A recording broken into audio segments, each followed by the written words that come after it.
Se esse vídeo apareceu para você, é porque essa história vai te emocionar e arrepiar.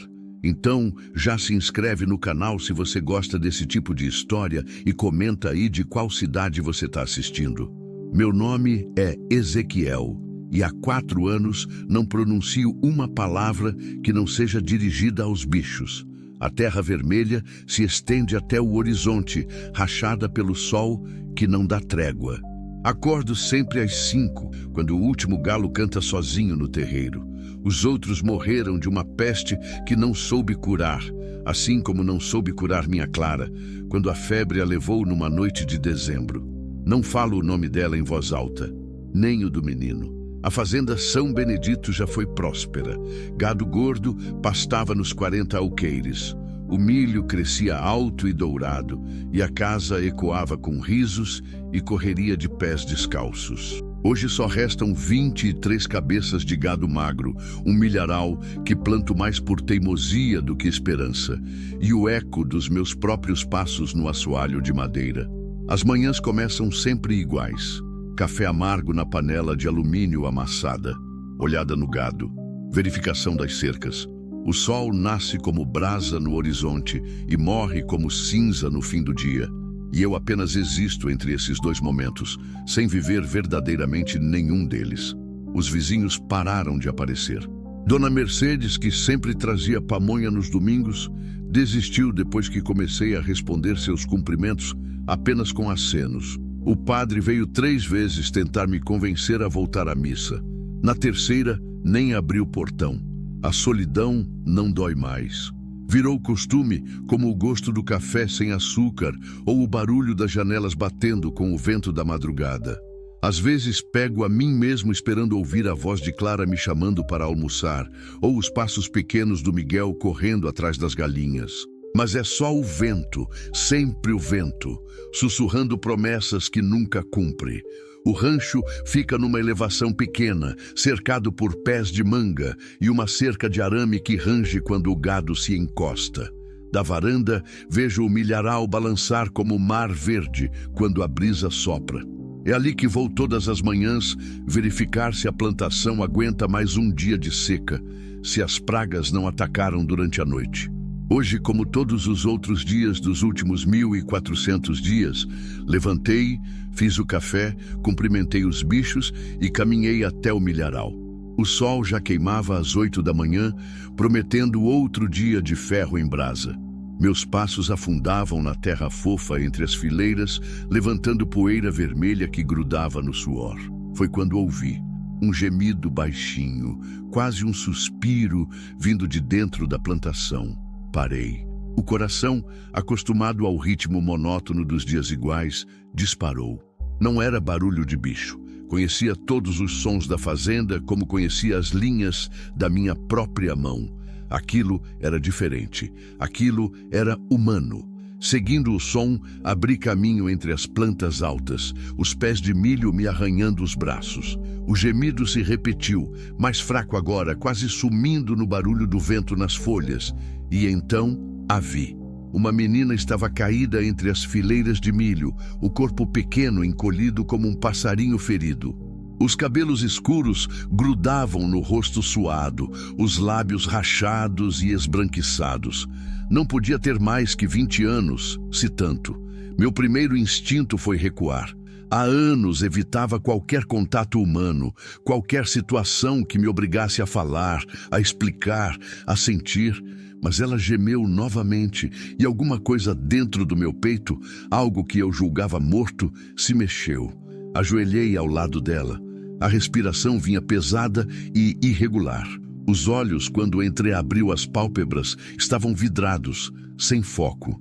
Desnutrição, exaustão, desidratação severa. Moça, murmurei, a voz saindo rouca depois de horas de silêncio. Moça, você me escuta? Ela tentou falar, mas só saiu um fio de voz. Mel, mel. Não entendi o que queria dizer. Pensei que fosse delírio da febre. Passei o braço por baixo dos ombros dela e a levantei. Pesava quase nada, como se fosse feita só de osso e coragem esgotada. Caminhei até a sombra de uma mangueira velha que ficava no limite do milharal. Ali, sentei encostado no tronco e apoiei as costas dela no meu peito. Tirei a garrafa d'água da mochila que sempre carregava e molhei seus lábios com cuidado. Ela reagiu, tentando sugar as gotas. Devagar, sussurrei. Devagar, que você vai se afogar. Dei pequenos goles, esperando que ela engolisse antes de oferecer mais. Aos poucos, a cor foi voltando ao rosto. Os olhos se abriram completamente e me fitaram com uma mistura de medo e gratidão. Obrigada, ela conseguiu dizer, a voz ainda fraca, mas mais firme. O que você estava fazendo no meio do milharal? Procurando o mel. Os olhos se encheram de lágrimas. Meu cachorro, ele fugiu ontem à noite e eu o segui até aqui. Me perdi. O sol queimava tanto. Olhei para ela com mais atenção. Roupas simples, mas limpas. Tênis gasto, mas sem buracos. Não era morador de rua, mas também não tinha cara de quem vivia bem. Havia algo mais naquela história. Eu sentia. Como você se chama? Helena, ela respondeu. E pela primeira vez em 4 anos, gostei do som de um nome humano. Eu sou Ezequiel. Esta é minha fazenda. Você precisa de cuidado médico? Ela negou com a cabeça. Só estava com sede e perdida. Andei a noite toda procurando o mel. Seu cachorro. É tudo que eu tenho. As lágrimas desceram pelo rosto sujo de terra. Se eu perder ele também. Não terminou a frase, mas eu entendi. Conhecia o peso de perder tudo que se tem. Ajudei-a a se levantar. Vamos para casa. Você precisa comer alguma coisa e descansar. Depois procuramos seu bicho. Ela hesitou. Não quero incomodar. Não incomoda. Menti. Incomodava sim. Incomodava porque mexia com a rotina que me protegia do mundo. Mas havia algo naqueles olhos assustados que me lembrava de mim mesmo nos primeiros meses depois do enterro. Caminhamos devagar até a casa. Ela cambaleava, apoiando-se no meu braço. No caminho, contou aos pedaços que havia saído de casa na cidade depois de uma briga feia com a madrasta.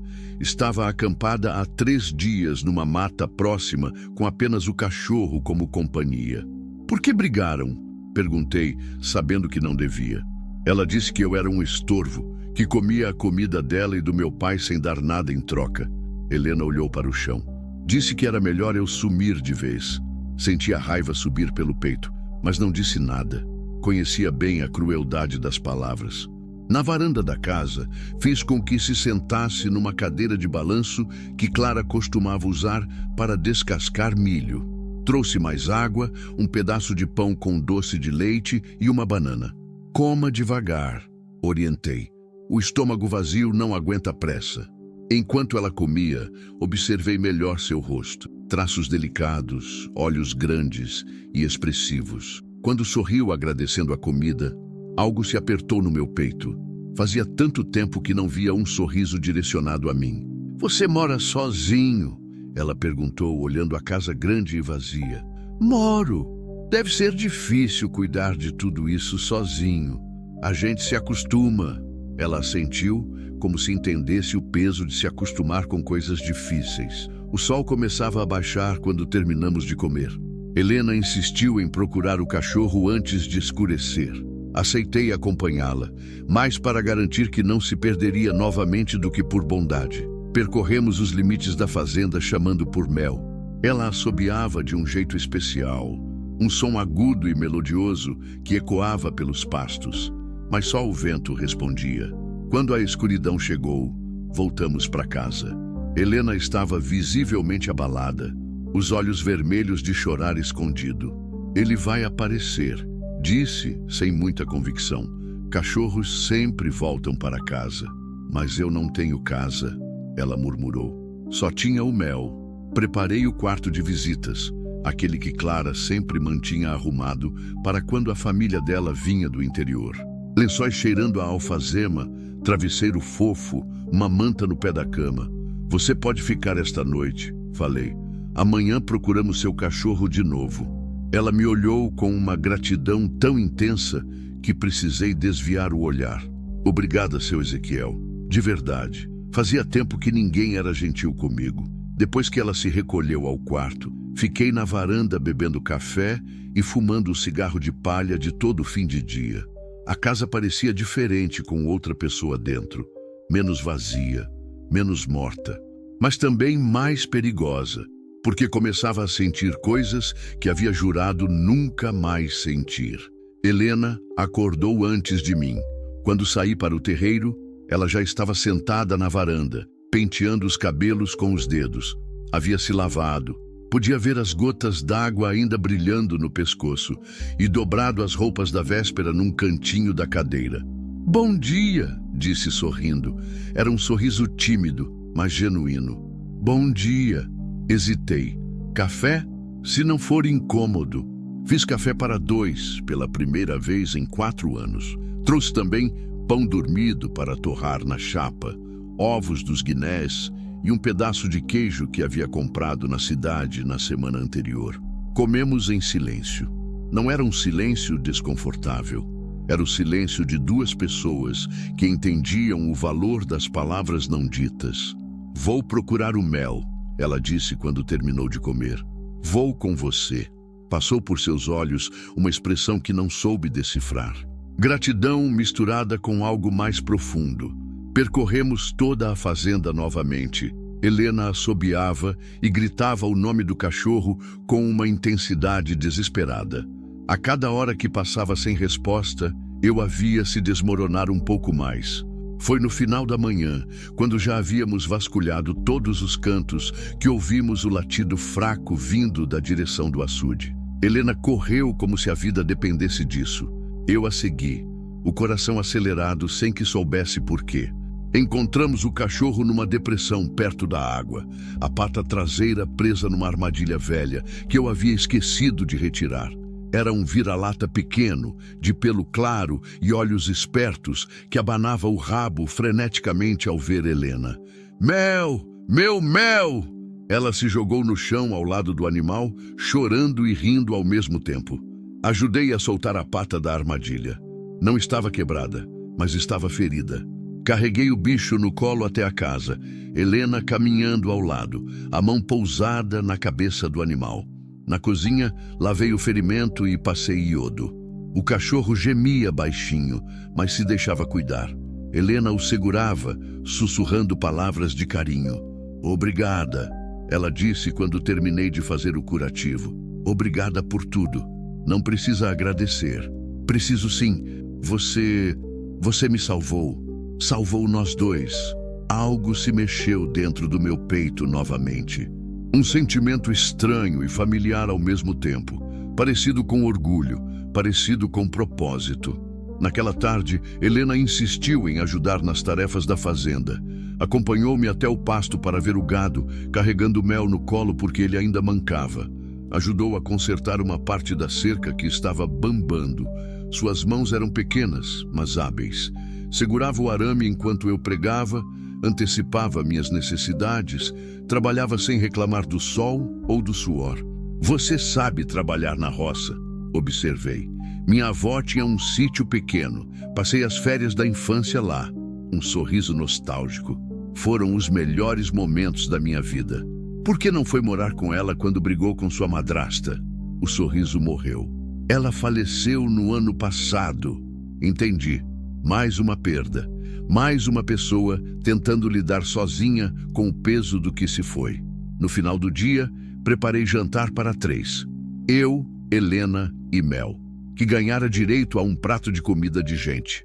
Conversamos pouco, mas era uma conversa confortável. Ela contou sobre a cidade, sobre o emprego que havia perdido numa loja de roupas, sobre os planos que tinha antes de tudo desmoronar. "E você?", perguntou. "Sempre viveu aqui?" "Nasci aqui, casei aqui, ia morrer aqui." "Ia", percebi o erro. "Vou morrer aqui", corrigi. Mas ela havia captado a hesitação. Seus olhos me estudaram com uma intensidade que me deixou desconfortável. Naquela noite, depois que Helena se recolheu, fiquei novamente na varanda. Mel havia ficado na sala, deitado num cobertor velho. De vez em quando ouvia seus passos cocheando pela casa, como se estivesse se familiarizando com o território. A lua estava cheia, iluminando o milharal como prata líquida. Pensei em Clara, em como ela gostava de noites de lua cheia. Pensei no Miguel, em como ele ficava fascinado pelos grilos cantando. Pela primeira vez em 4 anos, pensar neles não doeu tanto. Talvez fosse porque não estava sozinho. Talvez fosse porque havia outras pessoas respirando dentro da casa, outros corações batendo no mesmo ritmo da noite. Ou talvez fosse porque, pela primeira vez desde o enterro, me sentia útil novamente. Helena ficou mais uma semana. Não falamos sobre quando ela partiria, nem sobre para onde iria. Estabelecemos uma rotina simples e reconfortante. Café da manhã juntos, trabalho na fazenda durante a manhã, descanso na sombra durante o calor do meio-dia, mais trabalho até o fim da tarde. Ela se revelou uma companhia surpreendentemente boa. Falava quando necessário, respeitava meus silêncios, trabalhava sem reclamar. Mel se recuperou rapidamente e logo estava correndo pelos pastos, latindo para o gado e tentando caçar preás nos terrenos baldios. Foi no 7º dia que descobri a marca. Helena estava ajudando a estender roupas no varal quando uma rajada de vento mais forte levantou a blusa, expondo parte das costas e do ombro direito. Ali, pequena, mas nítida, havia uma marca de nascença em formato de estrela de 5 pontas. Meu sangue gelou. A colher que segurava caiu no chão com um ruído metálico que pareceu ecoar por toda a fazenda. Helena se virou, intrigada com minha reação. Aconteceu alguma coisa? Não consegui responder. Minha própria mão subiu automaticamente até o ombro esquerdo, onde por baixo da camisa sabia que havia uma marca idêntica. Exatamente idêntica. Seu Ezequiel, está se sentindo bem? Sua marca de nascença. Consegui falar. Helena seguiu meu olhar até o ombro. Ah, essa. Tenho desde que nasci. Minha mãe dizia que era um sinal de proteção divina. Franziu a testa. Por que pergunta? Tirei a camisa sem pensar 2 vezes. Helena ofegou quando viu minha marca. Uma estrela perfeita, do mesmo tamanho, no mesmo local, como se tivéssemos sido marcados pela mesma mão. Isso é... Como é possível? Ela sussurrou. Não sei. Minha voz saiu rouca. Nunca vi nada igual. Ficamos parados ali, olhando um para o outro, tentando processar a impossibilidade daquilo. O vento balançava as roupas no varal e Mel corria entre nossas pernas, alheio ao momento que mudaria tudo. Talvez seja só coincidência, Helena disse, mas sua voz não carregava convicção. Talvez, mas sabíamos que não era. Havia algo de destino naquilo, algo maior que nós dois. Como se o universo tivesse conspirado para nos encontrar naquele milharal, naquele momento exato. Naquela noite, a conversa na varanda foi diferente, mais profunda, mais íntima. Minha avó sempre dizia que nascemos com marcas que nos conectam às pessoas certas. Helena falou, mexendo distraidamente nas orelhas de Mel. Dizia que quando encontrássemos alguém com a mesma marca, sabríamos que era para ficar. E você acreditava? Acredito. Ela me olhou nos olhos. E você? Pensei em Clara, em como nos conhecemos na festa junina da cidade quando eu tinha 17 anos. Em como, na primeira dança, soube que ela seria a mulher da minha vida.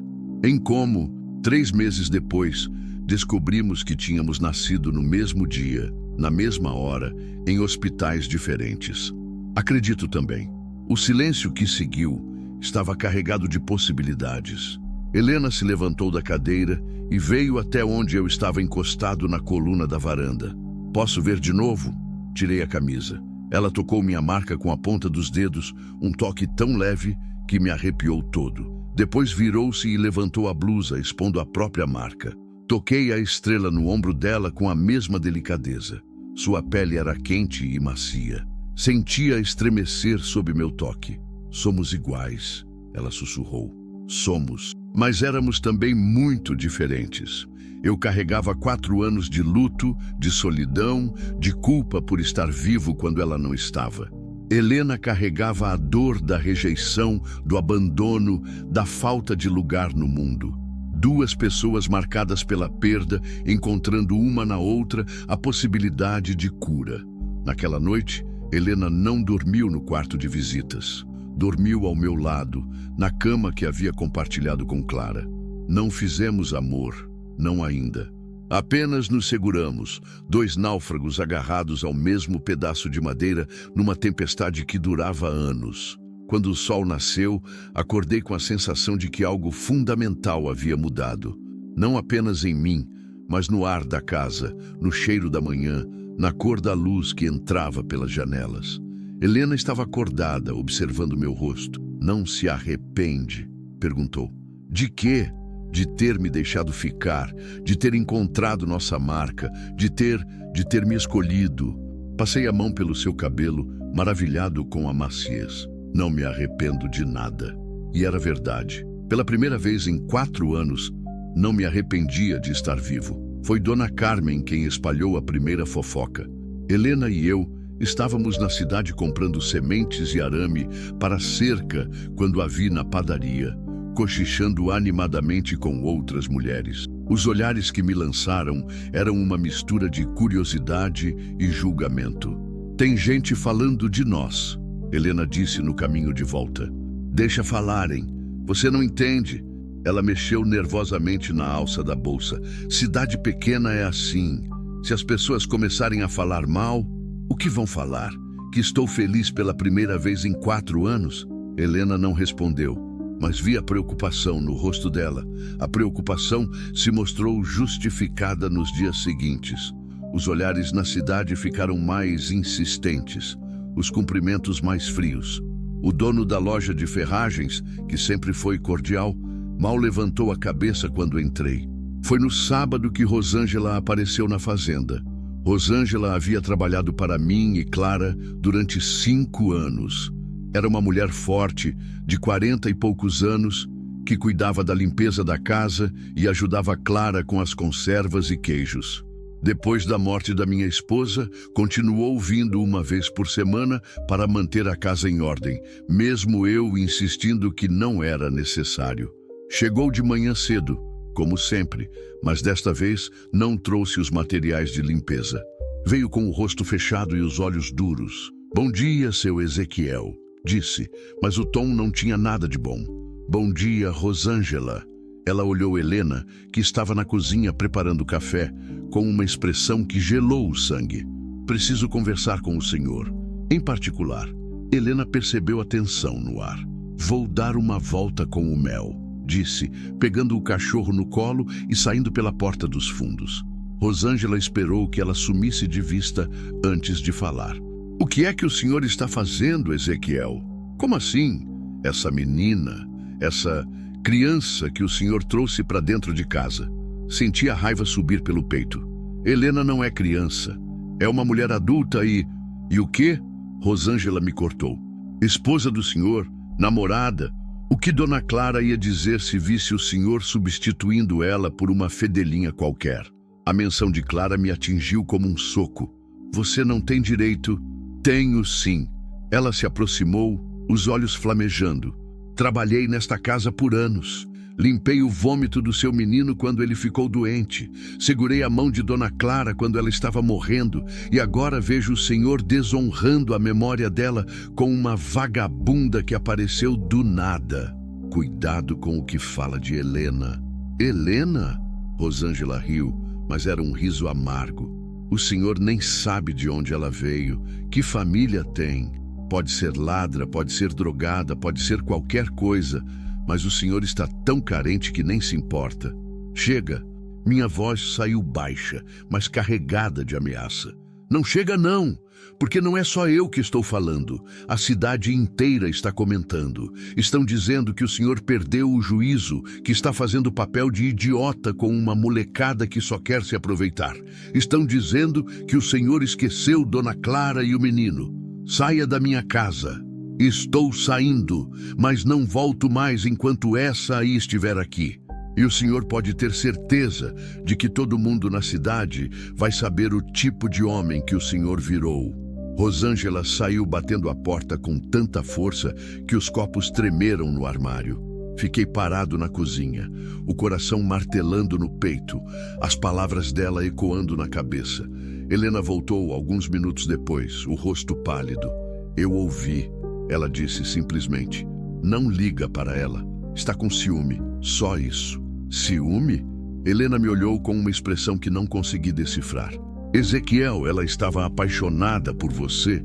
Não fala besteira. Eu sou mulher, eu sei reconhecer." Helena se sentou na cadeira, Mel subindo em seu colo. "E ela tem razão numa coisa. Eu realmente apareci do nada na sua vida. Você não sabe nada sobre mim, sobre minha família, sobre quem eu realmente sou. Sei tudo o que preciso saber. Sabe?" Ela me encarou. "Então me responda, por que eu estava perdida no milharal? Por que minha madrasta me expulsou de casa? Por que não tenho para onde voltar?" Percebi que ela estava certa. Nas 2 semanas que havia passado na fazenda, Helena havia falado pouco sobre seu passado. E eu, egoístamente, não havia perguntado muito porque não queria que ela fizesse as mesmas perguntas para mim. "Se você quer contar, eu ouço", disse. Helena ficou em silêncio por um longo tempo, acariciando Mel. Quando finalmente falou, sua voz estava carregada de dor. "Minha mãe morreu quando eu tinha 12 anos. Meu pai se casou de novo 2 anos depois. A madrasta nunca me aceitou. Dizia que eu era muito parecida com minha mãe, que não aguentava me ver porque me lembrava dela." Parou, engoliu em seco. "Quando fiz 18 anos, comecei a trabalhar. Ajudava em casa, pagava minhas coisas, mas ela sempre arrumava motivo para brigar. Dizia que eu comia muito, que gastava muita água, que ocupava espaço na casa. E seu pai? Meu pai?" Helena suspirou. "Meu pai é fraco. Escolheu ela desde o começo. Quando ela disse que era eu ou ela, ele me escolheu." Senti minha raiva se multiplicar. "Que tipo de pai faz isso? Um pai que tem medo de ficar sozinho." Helena olhou pela janela. "Como você tinha medo antes de me encontrar." A comparação me atingiu como uma bofetada, porque era verdade. Eu tinha medo de ficar sozinho, medo da solidão, medo de encarar a vida sem Clara e Miguel. Então você saiu de casa e foi parar no milharal. Tentei ficar na casa de uma amiga, mas não deu certo. Dormi na rodoviária algumas noites, depois numa igreja abandonada. Mel apareceu numa dessas noites. Ele também estava perdido e com fome. Nos encontramos. Ela acariciou a cabeça do cachorro. "Na noite, antes de você me encontrar, eu não sabia mais o que fazer. Não tinha dinheiro, não tinha comida, não tinha para onde ir. Quando Mel fugiu, foi como se o último pedaço da minha vida tivesse desaparecido também." Entendi. Helena não havia se perdido procurando o cachorro. Ela havia se perdido na vida, e o cachorro fugindo foi apenas o último empurrão para o desespero total. "Rosângela tem razão." Ela continuou. "Você não me conhece, e as pessoas da cidade têm direito de desconfiar de mim." "Eu te conheço", insisti. "Conheço o jeito que você trata os bichos, como trabalha sem reclamar, como seus olhos brilham quando você sorri. Conheço sua bondade, sua força. Isso é mais importante que qualquer história do passado." Helena se levantou e veio até mim. Pegou minha mão e a colocou sobre sua marca de nascença.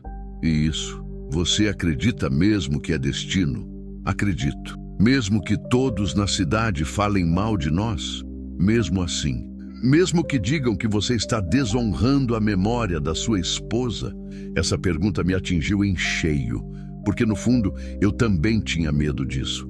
Medo de estar traindo Clara, medo de estar substituindo o amor que senti por ela. Mas quando olhei para Helena, quando vi a marca que nos conectava, quando senti a paz que ela trouxe para a minha vida, soube que não era traição, era renovação. "Clara está morta", disse, as palavras saindo como pedras da minha garganta. "E eu passei 4 anos morrendo junto com ela. Você me trouxe de volta à vida. Isso não é desonra, é um milagre." Helena se inclinou e beijou minha testa. "Então vamos enfrentar juntos o que vier." Mas eu não tinha ideia de quão difícil seria essa luta.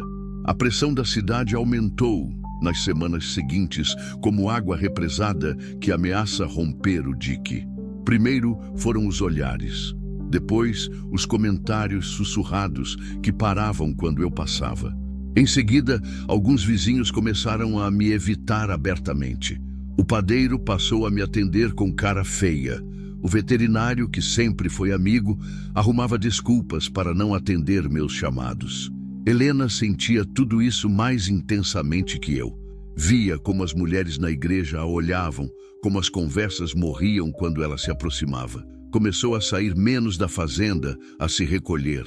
Eles me odeiam, disse numa tarde, depois de voltarmos da cidade. Não te odeiam. Tem medo do que não conhecem. É a mesma coisa.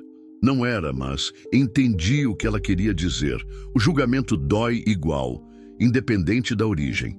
Foi numa terça-feira que o Padre Antônio apareceu. Chegou de manhã numa caminhonete emprestada, acompanhado por Dona Mercedes e mais 2 mulheres que reconheci vagamente, esposas de fazendeiros vizinhos. Helena estava na horta quando eles chegaram e eu estava consertando a porteira do curral. Bom dia, Ezequiel, disse o padre, mas sua voz estava formal, nada amigável. Padre, larguei o martelo. Em que posso ajudá-lo? Precisamos conversar sobre sua situação atual. Senti o sangue ferver, mas mantive a calma. Que situação? Dona Mercedes se adiantou, os olhos brilhando com uma indignação mal disfarçada. Ezequiel, todos nós gostamos de você. Respeitamos sua dor, a perda que sofreu. Mas isso que você está fazendo, isso não é certo. E o que exatamente não é certo? Essa menina, explodiu uma das mulheres. Ninguém sabe de onde ela veio, quem é a família dela. Aparece do nada e já está morando na sua casa, dormindo na cama que foi da Clara. A cama é minha, respondi, a voz saindo mais dura que pretendia. E a casa também. E quem dorme nela é decisão minha. O padre levantou a mão pedindo calma. Ezequiel, entendo que a solidão é difícil, mas essa moça, ela é muito nova. As pessoas estão comentando que ela só quer se aproveitar de você, completou Dona Mercedes, que está atrás do seu dinheiro, das suas terras. Que dinheiro? Que terras? Ri amargo. Vocês viram o estado da fazenda. Mal consigo pagar as contas. Então é pior ainda, disse a terceira mulher, uma aproveitadora que nem sabe calcular direito. A raiva subiu pela minha garganta como bile. Helena não é aproveitadora, é uma mulher que encontrou abrigo na minha casa e correspondeu ao afeto que ofereci. Afeto! Dona Mercedes quase cuspiu a palavra. Ezequiel, você tem idade para ser pai dessa menina. Tenho 42 anos, ela tem 24. Não sou velho o suficiente para ser pai dela. É velho o suficiente para ter vergonha na cara, retrucou. O padre tentou apaziguar novamente. O que Dona Mercedes quer dizer é que existe uma diferença de experiência, de maturidade. E além disso, você ainda está de luto. Clara morreu há apenas 4 anos. 4 anos e meio, corrigi. E Clara não volta mais, padre. Posso passar o resto da vida chorando, mas ela não volta. Ninguém está pedindo para você chorar para sempre, disse o padre. Mas existe um tempo adequado para tudo. Um tempo para o luto, um tempo para... Para quê? Para vocês decidirem quando posso ser feliz de novo? O silêncio que se seguiu foi pesado como chumbo. Helena apareceu no canto da casa, provavelmente atraída pela discussão, mas manteve distância. Foi Dona Mercedes quem quebrou o silêncio. Está bem, Ezequiel. Vamos falar claro, já que você quer assim. Ela se aproximou, os olhos estreitados. Essa menina apareceu do nada. Ninguém sabe quem é a família dela, de onde veio, o que fazia antes. Para todos os efeitos pode ser uma fugitiva, uma criminosa, qualquer coisa. Helena me contou a história dela. E você acreditou? Assim, de cara, sem perguntar para ninguém, sem verificar nada? Dona Mercedes balançou a cabeça. Ezequiel, você sempre foi inteligente. O que aconteceu? Aconteceu que eu me apaixonei. A palavra saiu antes que eu pudesse controlá-la. Era a primeira vez que dizia em voz alta, a primeira vez que admitia para mim mesmo. O impacto foi imediato. As 3 mulheres se entreolharam horrorizadas. O padre suspirou fundo.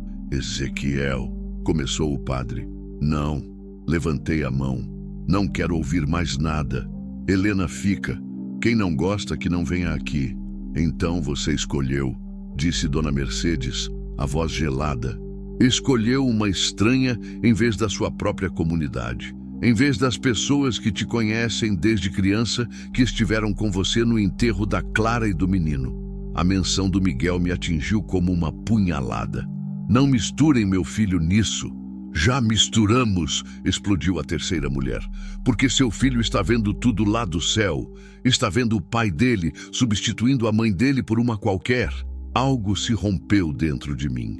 Avancei na direção da mulher, os punhos fechados, e por um momento todos pensaram que eu ia agredi-la. Mas Helena apareceu ao meu lado, pegou meu braço. Não, sussurrou. Não vale a pena. Sua presença me acalmou instantaneamente.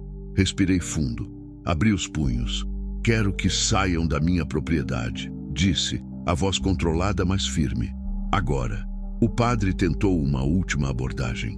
Ezequiel, pense bem, você está isolando a si mesmo, quebrando laços que levaram décadas para construir. Vale a pena? Olhei para Helena ao meu lado. Seu rosto estava pálido, os olhos cheios de lágrimas contidas, mas ela não recuou, não se escondeu. Vale, respondi. Depois que eles saíram, Helena desmoronou na minha frente. Sentou no chão da varanda e começou a soluçar, as mãos cobrindo o rosto. Eu deveria ir embora, disse entre lágrimas. Deveria sumir da sua vida antes de destruir tudo.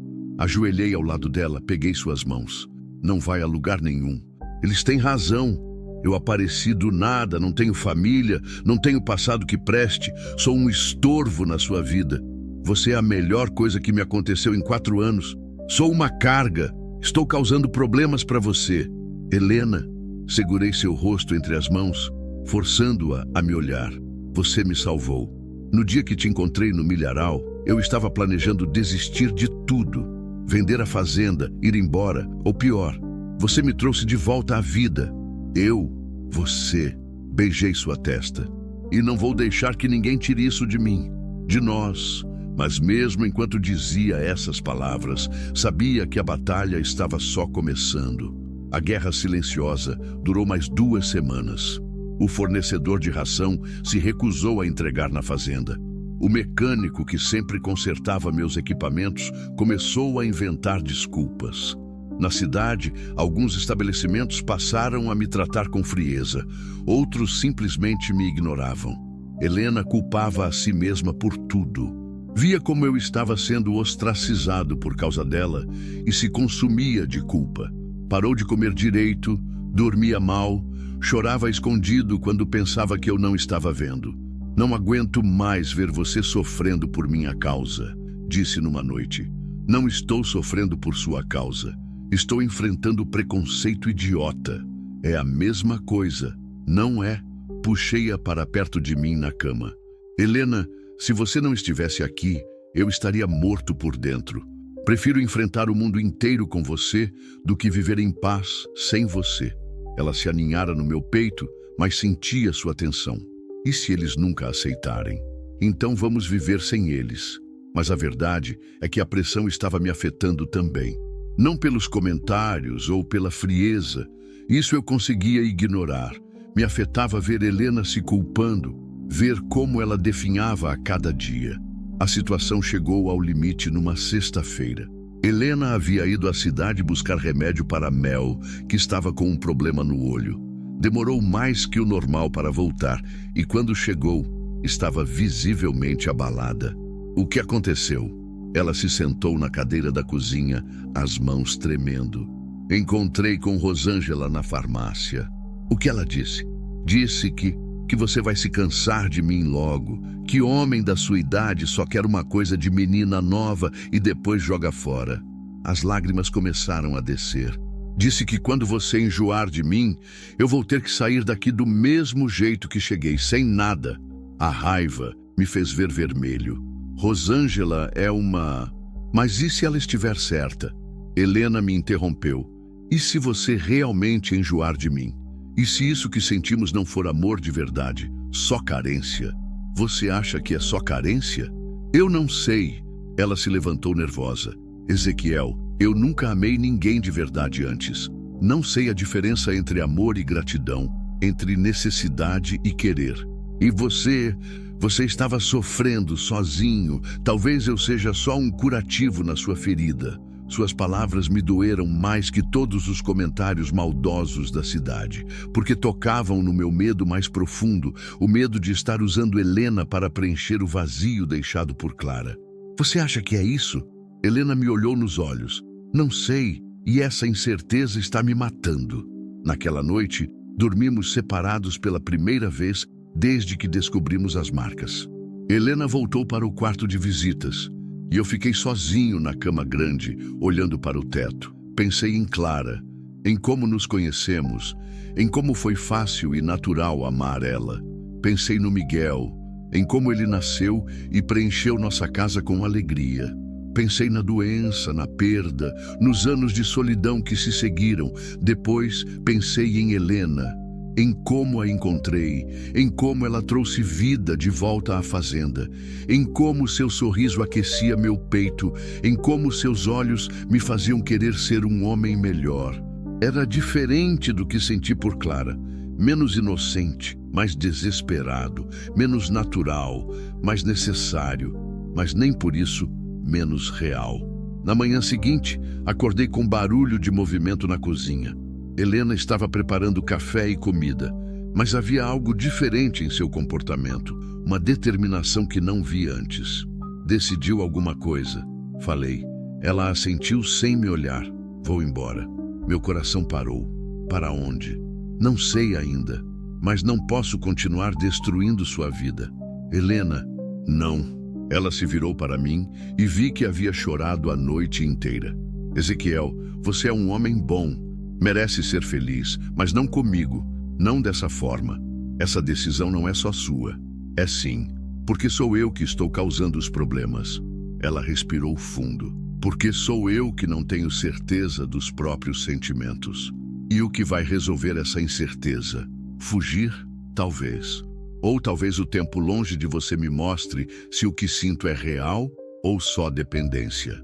Senti como se o chão estivesse desaparecendo debaixo dos meus pés. Quando? Hoje. Helena, não faz isso. Por favor. Ela veio até mim, pegou minhas mãos. Se for amor de verdade, eu volto. Se for só gratidão, é melhor para nós dois que eu vá embora. Quis argumentar, implorar, exigir que ficasse, mas olhando em seus olhos, vi que ela havia tomado a decisão e nada que eu dissesse a faria mudar de ideia. E o Mel? Leva ele com você. Ele te ama tanto quanto me ama. Helena balançou a cabeça. O Mel fica. Se eu voltar, ele estará aqui me esperando. Se não voltar, cuida dele por mim. O resto da manhã passou como um borrão. Helena arrumou suas poucas coisas numa sacola pequena. Eu ofereci dinheiro. Ela recusou. Ofereci a caminhonete para levá-la à rodoviária. Ela preferiu chamar um táxi da cidade. Quando o carro chegou, nos despedimos na varanda. Helena me abraçou forte, como se quisesse gravar meu cheiro, meu calor. Obrigada por tudo, sussurrou no meu ouvido. Volta para mim. Se for para ser, eu volto. Vi o táxi desaparecer na estrada de terra, levantando uma nuvem de poeira vermelha que demorou para assentar. Mel ficou correndo atrás do carro por algumas centenas de metros antes de desistir e voltar para a varanda, ofegante e confuso. Sentei na cadeira que Helena sempre usava. Mel subiu no meu colo, algo que nunca havia feito antes. Ele sempre preferira Helena. Ela vai voltar, disse para o cachorro, tentando me convencer também. Mas no fundo do peito, uma dor familiar começou a crescer. A dor da perda. A dor de ficar sozinho novamente. Só que dessa vez era diferente, porque dessa vez eu havia escolhido lutar pelo amor. Havia enfrentado a cidade inteira por Helena, e se ela não voltasse, pelo menos saberia que havia tentado. Pela primeira vez em 4 anos, havia escolhido amar em vez de apenas sobreviver. Agora restava esperar para ver se o destino, que nos havia marcado com estrelas idênticas, nos traria de volta um para o outro. Helena ficou longe por 37 dias. Contei cada um deles. Os primeiros foram os piores. Mel ficava parado na estrada, esperando que ela voltasse. Quando anoitecia e ela não aparecia, ele vinha choramingar na varanda, os olhos tristes, questionando por que ela havia partido. Eu não tinha resposta. Para ele, nem para mim mesmo. Mantive a rotina para não enlouquecer. Acordava, fazia café para dois por hábito, lembrava que estava sozinho, jogava metade fora. Cuidava do gado, verificava as cercas, plantava e colhia mais por teimosia que necessidade. A cidade notou a partida de Helena rapidamente. Os comentários mudaram de tom. Agora havia uma satisfação maldosa nos olhares, um "eu não disse" implícito em cada cumprimento forçado. Rosângela apareceu na segunda semana, oferecendo-se para voltar ao trabalho. "Ela te abandonou, não foi?" Disse, sem disfarçar a satisfação. Eu sabia que ia acontecer. Não respondi. Apenas fechei a porta na cara dela. O padre veio na terceira semana, em tom conciliatório. "Ezequiel, sei que está sofrendo, mas talvez seja um sinal de que..." "Não quero conversa, padre. A comunidade está de braços abertos para recebê-lo de volta." "Não preciso da comunidade. Todo homem precisa da sua comunidade. Preciso da Helena." O padre suspirou e foi embora balançando a cabeça. Foi na quarta semana que recebi a carta. Chegou sem remetente, apenas meu nome escrito numa letra que reconheci imediatamente. Dentro, uma folha simples com poucas palavras. "Ezequiel, estou bem. Arrumei trabalho numa cidade a 200 quilômetros daqui. Penso em você todos os dias. Ainda não sei o que sinto de verdade, mas sei que você me faz falta. Cuida do Mel por mim. Helena." Nenhuma promessa de volta, nenhuma declaração de amor, mas também nenhuma despedida definitiva. Guardei a carta no bolso da camisa e a reli dezenas de vezes por dia. A quinta semana trouxe chuva. Uma tempestade forte que durou 3 dias, alagando os caminhos e deixando a fazenda isolada. Fiquei preso em casa com Mel, os dois olhando a chuva bater na janela. Foi durante essa tempestade que comecei a entender algumas coisas. Entendi que Helena havia partido não por medo do julgamento dos outros, mas por medo dos próprios sentimentos. Entendi que ela precisava ter certeza de que me amava por mim mesmo, não por gratidão ou carência. E entendi que eu também precisava ter essa certeza. Passei os dias de chuva pensando em Clara, em Helena, em mim mesmo. Pensei na diferença entre os dois amores, em como cada um havia chegado na minha vida, em como cada um me transformara. Clara havia me ensinado a amar. Helena me ensinou a amar de novo.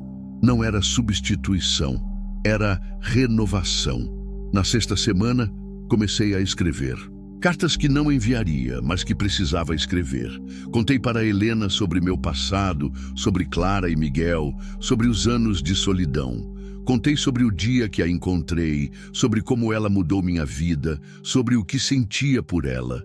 Escrevi que a amava, não por carência, não por solidão, mas porque ela havia trazido luz para meus dias escuros, porque seu sorriso me fazia querer acordar de manhã, porque sua bondade me inspirava a ser um homem melhor. Escrevi que a esperaria. 1 mês, 1 ano, uma vida inteira, porque alguns amores valem toda a espera do mundo. Mas não enviei as cartas. Se Helena voltasse, seria porque havia chegado às mesmas conclusões sozinha. A 7ª semana começou com sol forte, após dias nublados. Plantei girassóis no terreiro. Helena havia comentado uma vez que eram suas flores favoritas. Mel me ajudou cavando buracos e depois tampando-os com terra. Foi numa terça-feira da 8ª semana que ela voltou. Acordei com Mel latindo desesperado na varanda. Era um latido diferente, não de alerta, mas de alegria pura. Saí correndo, ainda de pijama, e a vi caminhando pela estrada de terra. Magra, bronzeada pelo sol, carregando a mesma sacola pequena. Mas havia algo diferente no jeito que caminhava. Uma determinação que não estava lá quando partiu. Mel disparou em direção a ela e foi recebido com abraços e lágrimas. Fiquei parado na varanda, sem coragem de me aproximar, com medo de estar sonhando. Helena caminhou até mim devagar, Mel saltitando ao lado. Parou a 2 metros de distância. Voltei. Disse simplesmente. Vejo isso. Não vai me perguntar por quê. Se você quer contar, eu escuto. Ela sorriu. O primeiro sorriso verdadeiro que vi nela desde antes da visita do padre, porque descobri que saudade e amor são coisas diferentes. Saudade é sofrer pela falta, amor é querer construir junto. Deu um passo à frente. Porque trabalhei numa lanchonete durante 5 semanas e todos os dias pensava em como seria bom se você estivesse lá para dividir as novidades comigo. Mais um passo. Porque conheci pessoas novas, vivi experiências diferentes e em todas elas você estava presente nos meus pensamentos. Não como uma ausência que doía, mas como uma presença que me completava. Agora estava a meio metro de mim. Porque nossa marca não é só coincidência, é destino. E eu passei tempo suficiente longe de você para saber que quero passar o resto da vida descobrindo o que isso significa. Estendi a mão. Ela pegou. Tem certeza? Perguntei. Absoluta. E você? Olhei para seu rosto, para os olhos que me trouxeram de volta à vida, para o sorriso que aqueceu minha alma nos dias mais frios. Absoluta. Nos abraçamos ali na varanda, com o mel pulando ao nosso redor e os girassóis que plantei balançando na brisa da manhã. Foi um abraço de reencontro, de certeza, de promessa. Casei com você, disse no ouvido dela. Eu aceito. 2 meses depois, nos casamos na fazenda mesmo. Uma cerimônia simples, com o padre, que acabou cedendo à pressão da própria consciência, e apenas 2 testemunhas. Um casal de amigos de uma cidade vizinha que Helena havia conhecido durante sua ausência. A comunidade local não veio. Alguns vizinhos passaram de longe para dar uma espiada, mas ninguém parou para cumprimentar. Não nos importamos. Estávamos celebrando nosso amor, não buscando aprovação alheia. Helena usava um vestido simples branco comprado na cidade. Eu vestia a única roupa social que possuía, o mesmo terno do casamento com Clara, mas que não parecia inadequado. Era como se Clara tivesse abençoado aquele momento. Trocamos alianças simples, 2 elos de ouro que brilharam sob o sol da tarde. Prometemos amor, companheirismo, fidelidade. Prometemos enfrentar juntos as alegrias e tristezas que a vida trouxesse. Quando o padre nos declarou marido e mulher, beijei Helena sob a mangueira onde a encontrei pela primeira vez. Mel latiu, os girassóis balançaram e por um momento tudo no mundo estava em seu devido lugar. A festa foi na própria fazenda. Helena havia preparado um almoço simples, mas saboroso. Comemos, rimos, conversamos sobre planos futuros. Era tudo o que precisávamos. Nós dois, nossos amigos, nosso cachorro e a certeza de que havíamos escolhido certo. Naquela noite, quando os convidados partiram e ficamos sozinhos, sentei com Helena na varanda para ver as estrelas. Arrependida? Perguntei. Nunca. Ela se aninhara no meu braço. E você? Impossível. Você é o melhor presente que a vida me deu. Mesmo depois de tudo que passamos? Principalmente por causa de tudo que passamos. Beijei seu cabelo. Amores fáceis não têm valor. Os difíceis, que precisam ser conquistados e defendidos, esses são os que duram para sempre. Ficamos em silêncio, observando o céu pontilhado de luz. Mel dormia aos nossos pés, o focinho apoiado na minha bota. Ezequiel? Obrigada por ter esperado. Obrigado por ter voltado. Era assim que deveria ser o amor. 2 pessoas que se escolhem todos os dias, que enfrentam o mundo juntas, que constroem algo maior que eles mesmos. 6 meses depois do casamento, Helena estava grávida. A notícia chegou numa manhã de setembro, quando ela apareceu na varanda segurando um teste de farmácia, os olhos brilhando de emoção. Vamos ter um filho, disse, a voz embargada. Senti algo se romper no peito, não de dor, mas de alegria tão intensa que machucava. Peguei o teste em suas mãos, olhei as 2 linhas rosa que confirmavam o milagre. Tem certeza? Absoluta. A abracei. E pela primeira vez, desde a morte de Miguel, chorei de felicidade. Chorei por tudo que havia perdido, por tudo que havia encontrado, pela chance de ser pai novamente. A gravidez de Helena transformou a fazenda mais uma vez. Plantamos uma horta maior, reformamos o quarto que seria do bebê, compramos gado novo. A vida explodia em cores por todos os lados. Alguns vizinhos, vendo que havíamos nos estabelecido definitivamente, começaram a aceitar nossa presença. Não com entusiasmo, mas com resignação respeitosa. Era um começo. Maria Clara nasceu numa manhã de maio, pesando 3 quilos e 200 gramas, com os pulmões saudáveis e o choro mais bonito que já ouvi na vida. Quando o médico a colocou em meus braços pela primeira vez, olhei para aquele rostinho avermelhado e soube que o círculo havia se fechado, não voltando ao que era antes, mas criando algo completamente novo. Helena, exausta mas radiante, segurou minha mão. Ela tem seus olhos, disse, e seu sorriso. Será que tem nossa marca? Verificamos com cuidado, movendo a fralda que cobria o ombro direito da bebê. Lá estava, uma pequena estrela de 5 pontas, idêntica às nossas. 3 gerações marcadas pelo destino, sussurrei.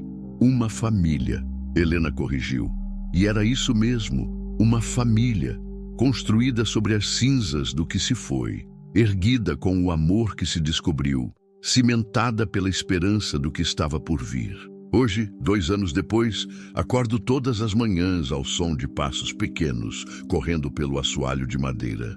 Maria Clara descobriu como fugir do berço e agora explora a casa como uma pequena aventureira, seguida de perto por Mel, que se tornou seu guardião oficial. Helena canta enquanto prepara o café, a voz ecoando pela cozinha como música. Seus cabelos estão mais longos agora, presos num rabo de cavalo prático para lidar com as tarefas de mãe e fazendeira. A fazenda prospera novamente. O gado engordou, o milharal cresceu alto, os girassóis se multiplicaram pelo terreiro. Contratamos um ajudante na época da colheita, um rapaz da cidade que não se importa com fofocas antigas e trabalha duro pelo salário honesto. Algumas vezes encontro Clara em sonhos. Ela sorri, abençoa nossa família, me diz que está orgulhosa do homem que me tornei. Não é assombração nem culpa, é paz. O tipo de paz que vem quando sabemos que honramos o passado sem nos aprisionar nele. Miguel também aparece nos sonhos, já crescido, brincando com Maria Clara num jardim sem fim. Irmãos de espíritos diferentes, mas irmãos mesmo assim. À noite, depois que a bebê dorme, Helena e eu nos sentamos na varanda para ver as estrelas. Planejamos o futuro, lembramos do passado, celebramos o presente. Feliz? Ela pergunta às vezes. Mais que feliz, respondo sempre. Completo. E é verdade. Não porque encontrei uma substituta para o que perdi, mas porque descobri que o coração humano é infinito, que podemos amar sem limites, sem comparações, sem medo de que um amor diminua o outro. Helena me trouxe de volta à vida. Maria Clara me trouxe de volta ao futuro. Mel me trouxe de volta à simplicidade. Juntos, construímos algo que nenhum julgamento pode destruir, nenhuma fofoca pode manchar. Construímos um lar, construímos uma família, construímos um amor que nasceu entre fileiras de milho e cresceu forte, como árvore centenária. Às vezes, quando o vento balança os girassóis e as cigarras cantam no calor da tarde, lembro do homem solitário que eu era 3 anos atrás. Um homem que havia desistido de viver, que apenas existia entre um nascer e um pôr do sol. Aquele homem morreu no dia em que encontrou uma menina perdida num milharal. Em seu lugar nasceu este, pai, marido, fazendeiro. Um homem que acorda todos os dias, grato pela segunda chance, pela marca em forma de estrela que o conectou ao destino, pela coragem de amar novamente quando tudo parecia perdido. A terra vermelha continua se estendendo até o horizonte. As manhãs ainda começam às 5, quando o galo canta no terreiro, mas agora há outros sons, risos de criança, conversas na cozinha, latidos de cachorro feliz.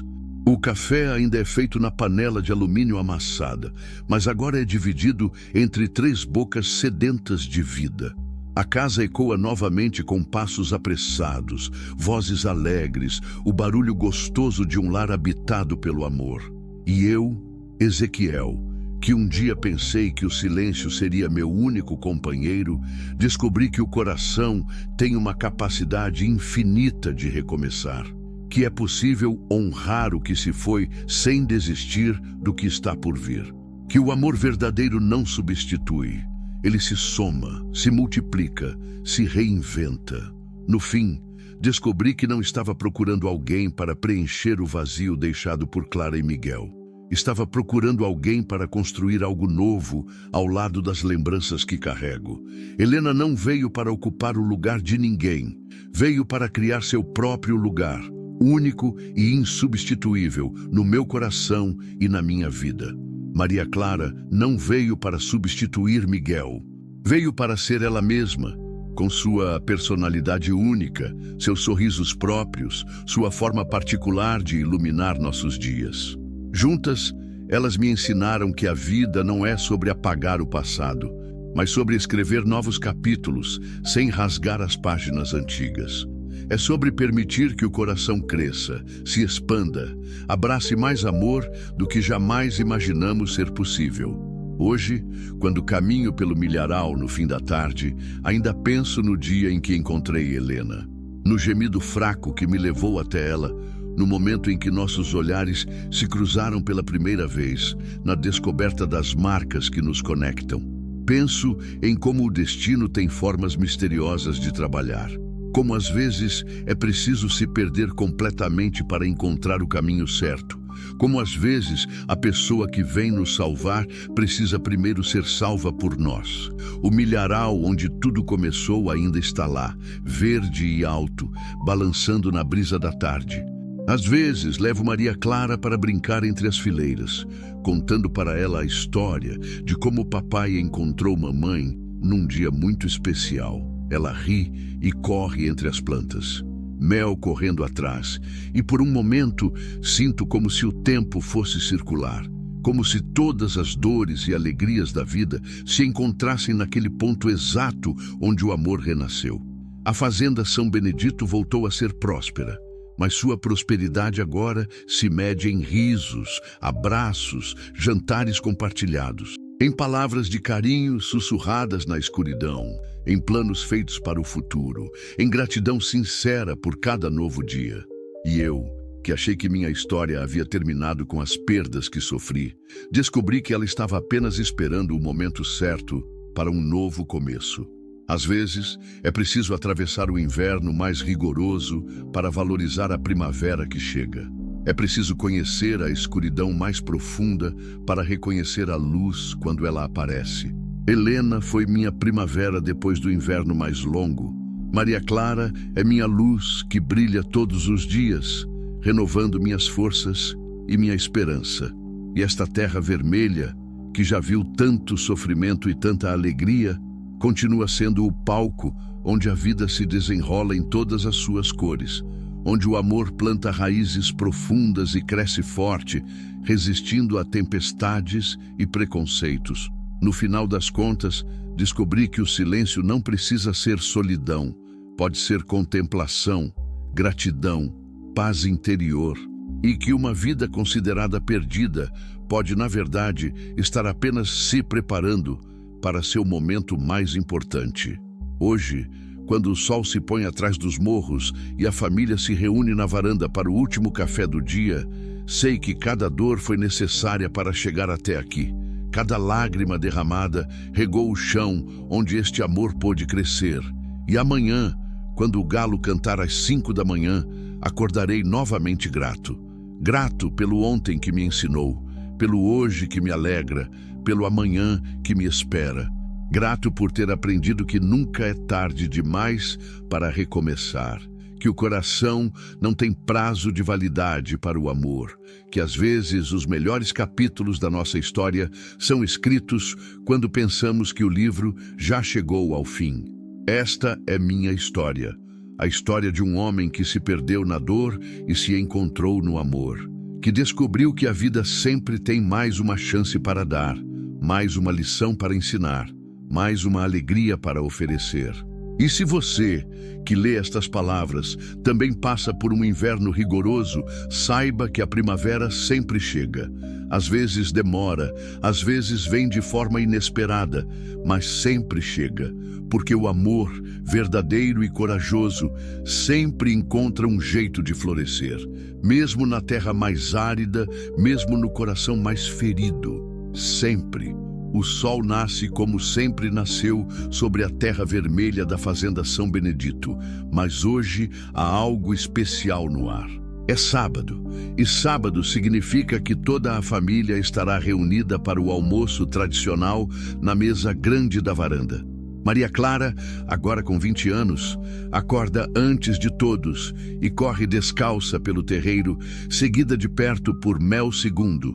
O filhote que Mel I teve com uma vira-lata da vizinhança pouco antes de morrer, há 3 anos. O cachorro original partiu numa manhã de inverno, dormindo ao sol na varanda, como sempre gostou de fazer.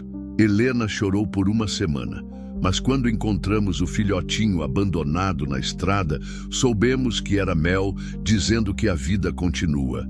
Papai, papai, eles já chegaram! Grita Maria Clara, apontando para a nuvem de poeira que se aproxima pela estrada. Saio da cozinha, onde ajudava Helena a temperar o frango caipira, e vejo a Hilux azul do meu cunhado Rafael se aproximando. Dentro dela, minha sogra Dona Conceição, que aos 72 anos ainda insiste em trazer doce de leite caseiro para todos os netos. Helena me deu uma sogra de presente 3 anos depois do nosso casamento. Dona Conceição apareceu na fazenda numa tarde qualquer, explicando que havia passado os últimos 10 anos procurando notícias da filha.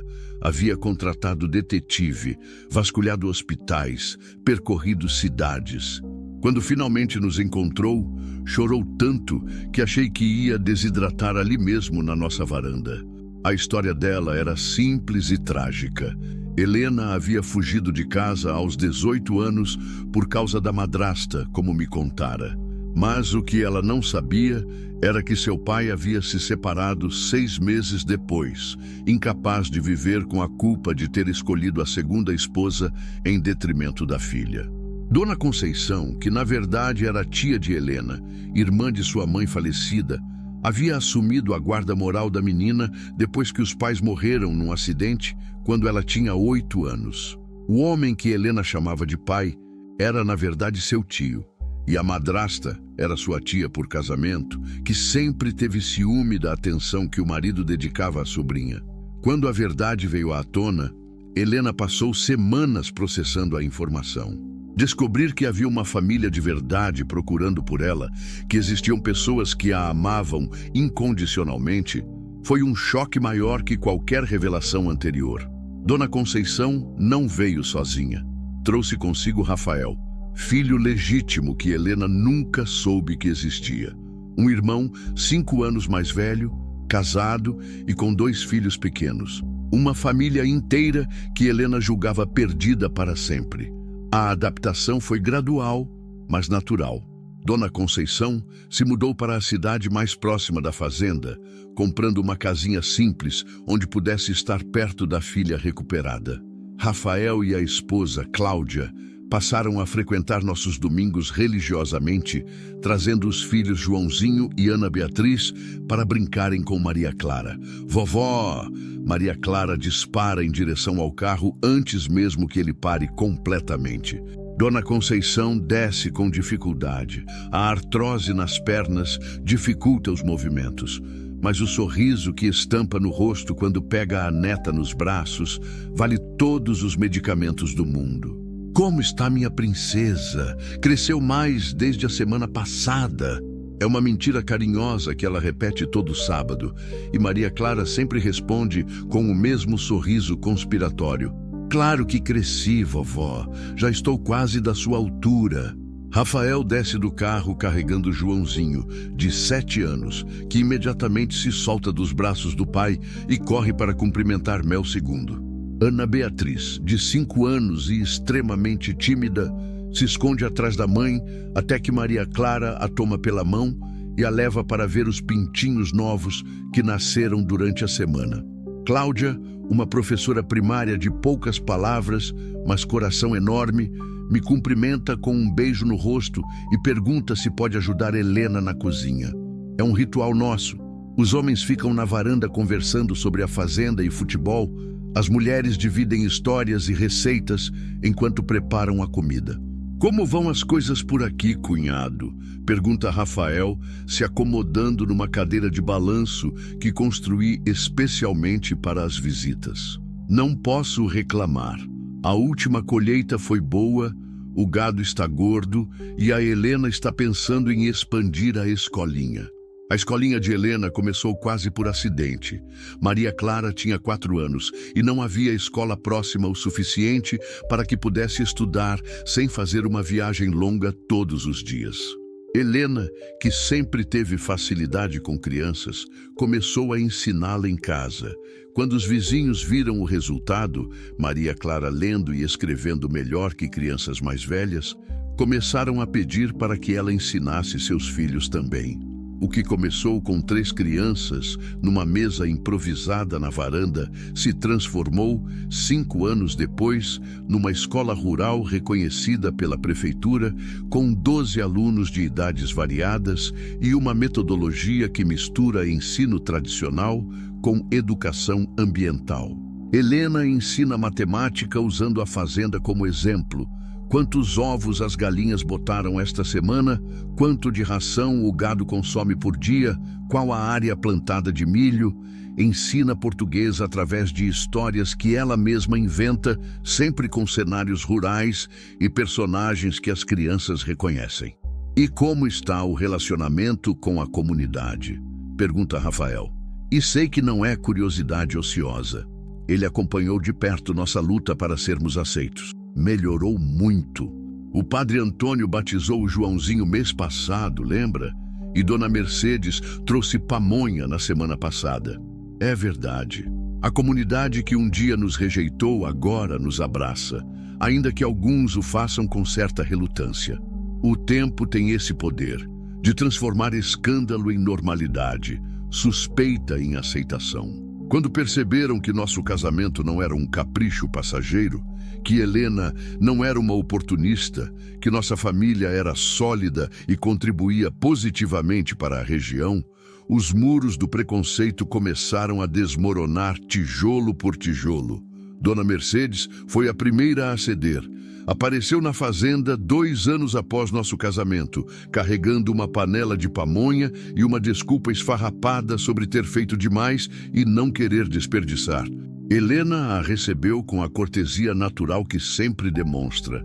Ofereceu café e um pedaço de bolo de milho. Quando Dona Mercedes saiu, 3 horas depois, já havia convidado Helena para participar do grupo de mulheres da igreja. O padre Antônio demorou mais para se render, mas a chegada de Maria Clara quebrou suas últimas resistências. É impossível manter rancor quando uma criança de olhos grandes e sorriso inocente te chama de tio padre e insiste em mostrar os desenhos que fez na escolinha. Quando finalmente nos visitou oficialmente, não mais em tom de confronto, mas de curiosidade pastoral, ficou impressionado com a educação que Maria Clara recebia e com o ambiente de amor e respeito que encontrou na fazenda. Hoje ele é presença constante em nossas vidas. Celebra nossas datas importantes, dá conselhos quando solicitado, tornou-se o avô espiritual que Maria Clara nunca teve por parte da minha família. Rosângela foi a mais difícil de perdoar, não ela a nós, mas nós a ela. O veneno que destilou durante nossa crise deixou marcas que demoraram para cicatrizar. Mas quando ela apareceu na fazenda 3 anos atrás, magra e visivelmente doente, pedindo perdão e trabalho, Helena não hesitou em abrir as portas. Todo mundo merece uma segunda chance, disse minha esposa, e eu soube que havia me casado com uma santa. Rosângela trabalha conosco 2 vezes por semana agora, cuidando da limpeza da casa e ajudando na cozinha quando temos visitas. É discreta, eficiente e jamais fala sobre o passado. Às vezes pego ela olhando Helena com uma admiração que beira a reverência, como se não conseguisse acreditar que aquela menina que um dia desprezou se tornara a mulher forte e generosa que a emprega hoje. Pai, vem ver o que a vovó trouxe. Maria Clara interrompe nossos pensamentos correndo até a varanda. Dona Conceição a segue, carregando uma cesta coberta com pano de prato bordado. Fiz aqueles biscoitos de polvilho que vocês gostam, anuncia ela, descobrindo a cesta. E trouxe também um doce de mamão que ficou uma beleza. Maria Clara já está de olho nos biscoitos, mas sabe que tem que esperar até depois do almoço. É uma das poucas regras rígidas da casa. Comida doce só depois da refeição principal. Onde está a mamãe? Pergunta, olhando ao redor. Na cozinha, terminando de preparar a farofa. Quer ajudar? Maria Clara dispara para dentro de casa, deixando os adultos na varanda. É nesse momento que Dona Conceição se senta ao meu lado e faz a pergunta que sempre faz quando nos encontramos sozinhos. Como ela está? Realmente feliz? É uma pergunta carregada de história. Dona Conceição carrega a culpa de não ter impedido que Helena fosse expulsa de casa, de não ter procurado mais ativamente por ela nos primeiros anos. Por mais que expliquemos que ela não podia saber da situação, que fez o melhor que podia com as informações que tinha, ela ainda se sente responsável pelos anos de sofrimento da filha. Olhe ao redor, respondo, gesticulando para a fazenda próspera, para o som de risos vindo da cozinha, para Mel Segundo brincando com as crianças no terreiro. Você vê algum sinal de infelicidade? Ela sorri, mas ainda há uma sombra de preocupação nos olhos. É que às vezes penso, se eu tivesse procurado mais, se tivesse insistido mais, ela poderia ter evitado tanto sofrimento. Dona Conceição, digo, usando o tom respeitoso que sempre uso com ela. Se a senhora tivesse encontrado Helena antes, ela nunca teria se perdido no milharal. E se ela nunca tivesse se perdido no milharal, nunca teria me encontrado. E se nunca tivesse me encontrado, eu ainda estaria morrendo de solidão. E ela ainda estaria procurando um lugar no mundo. É uma resposta que já dei dezenas de vezes, mas que ela sempre precisa ouvir novamente, como se a repetição pudesse finalmente convencê-la de que às vezes o sofrimento tem propósito, que nem toda dor é inútil. Vocês realmente acreditam nessa história das marcas? Pergunta Rafael, apontando para meu ombro onde sabe que está escondida minha estrela. Acreditamos, respondo sem hesitação. Não necessariamente que seja algo sobrenatural, mas que representa algo importante. Que somos pessoas que se completam, que foram feitas para estar juntas. E Maria Clara também tem, exatamente no mesmo lugar que nós. Os médicos dizem que é geneticamente impossível, que marcas de nascença não se herdam dessa forma, mas lá está ela. Rafael balança a cabeça divertido. Família marcada pelo destino. Família marcada pelo amor, corrijo. Helena aparece na porta da cozinha, secando as mãos no avental. Aos 34 anos, ela está mais linda que nunca. A maternidade e a vida no campo lhe deram uma beleza robusta, saudável. Os cabelos, agora cortados num long bob prático, brilham no sol da tarde. Os olhos continuam tendo aquele brilho especial que me conquistou no primeiro dia. Almoço está pronto, anuncia. Crianças, lavem as mãos. É um corre-corre organizado. Maria Clara lidera os primos numa corrida até a torneira do tanque. Cláudia ajuda Ana Beatriz a alcançar a água. Rafael supervisiona Joãozinho para garantir que ele realmente lave as mãos, em vez de só molhá-las. A mesa da varanda, que construí nos primeiros anos de casamento, comporta confortavelmente 8 pessoas. Frango caipira assado, arroz com pequi, feijão tropeiro, farofa de linguiça, salada de tomate e alface da horta, vinagrete de quiabo. Um banquete simples, mas farto, preparado com ingredientes da própria fazenda. Dona Conceição insiste em benzer a mesa antes de comermos, um hábito que adotamos sem discussão. Suas orações são simples, mas sinceras. sempre incluindo gratidão pela família reunida e pedindo proteção para todos nós. Durante o almoço, as conversas se misturam. Rafael conta sobre a safra na fazenda dele. Cláudia divide novidades sobre a escola onde trabalha. As crianças falam sobre suas descobertas e travessuras da semana. Dona Conceição quer saber de todos os detalhes da vida de Helena. Se ela está dormindo bem, se não está trabalhando demais, se precisa de alguma coisa. Mãe, diz Helena, usando a palavra que ainda soa nova em sua boca. Você não precisa se preocupar tanto. Estou bem. Estamos todos bem. É dever de mãe se preocupar, responde Dona Conceição. Tenho 10 anos de preocupação atrasada para compensar. Após o almoço, seguimos outro ritual sagrado, a sesta na varanda. As crianças correm pelo terreiro. Os adultos se acomodam nas cadeiras de balanço e poltronas espalhadas pela varanda. Dona Conceição sempre cochila alguns minutos. Rafael lê o jornal da semana que trouxe da cidade.